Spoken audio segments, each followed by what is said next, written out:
Chris Bumstead. Yeah. Whoa. Kai and Still Phil. body. Kai and Phil are making their comeback.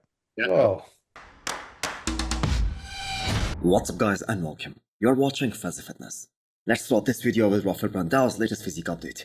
The man who we all know can be the dark horse at this upcoming Arnold.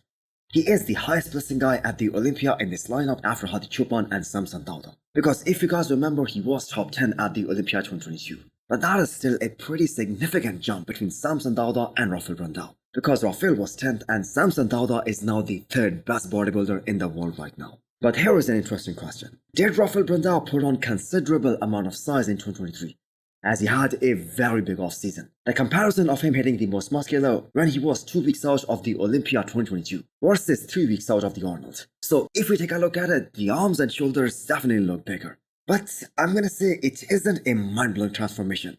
Especially the kind of transformation that people were expecting from him after a gap of 1.5 years. But we all know Rafael Brandao has always put on lean muscle tissue at a slow pace. And the reason is that he wanted to make sure that his midsection remains the same, that it doesn't grow. So that is a good strategy, and he is sticking to his strengths. I still think Brandao is going to be extremely dangerous in this lineup. That is the physique that the judges are preferring these days. Plus, Rafael Brandao brings a very solid conditioning as well.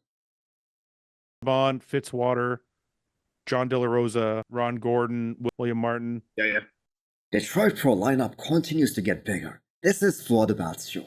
And we all know he's a pretty big name in the bodybuilding industry. And the reason is he has been an avid pro. The bigger reason is his podcast. And the fact that the reigning Arnold Classic champion is sponsored by his company. So it's going to make sure that the lineup is as stacked as possible. So Martin Fitzwater was the first one to make it official. So let's talk about him for a minute. This is a guy who hasn't competed since the Arnold Classic UK 2022. He made this announcement right there and then that he doesn't intend to compete in 2023. And he stuck to his plan. Martin is also working with Stefan, who is also known as the boss of Outlaw, who is the coach of Nathan Diesha or Sklesinski Wesley Weisers. So the conditioning is going to be his main priority. And I have to say that isn't going to be an issue for him.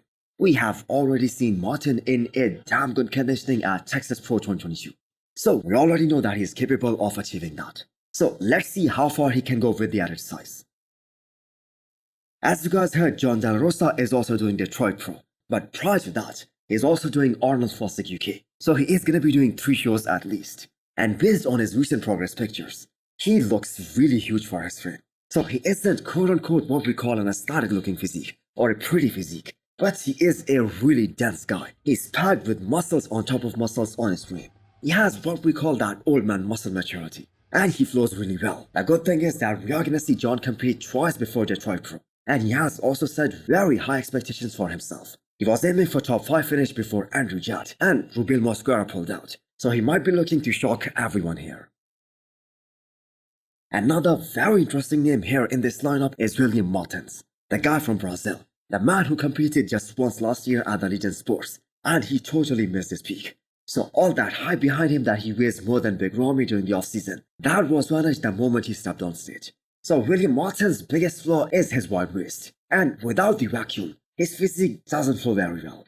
So that is the thing that he has to work on the most. Plus, all that size does not mean anything. It isn't gonna win him shows if he doesn't come in conditioned as well. So his look at the Arnold Classic Brazil in 2022, that was the most impressive one of his career. He is another one who is in for Detroit Pro. Because Detroit Pro is happening just after Arnold Classic South America, or Arnold Classic Brazil. To be precise, they are only 1 week apart. So I'm guessing he is gonna do the Arnold in his hometown as well. So hit the thumbs up button if you liked the video. And smash the subscribe button if you wanna come back for more. Thanks for watching.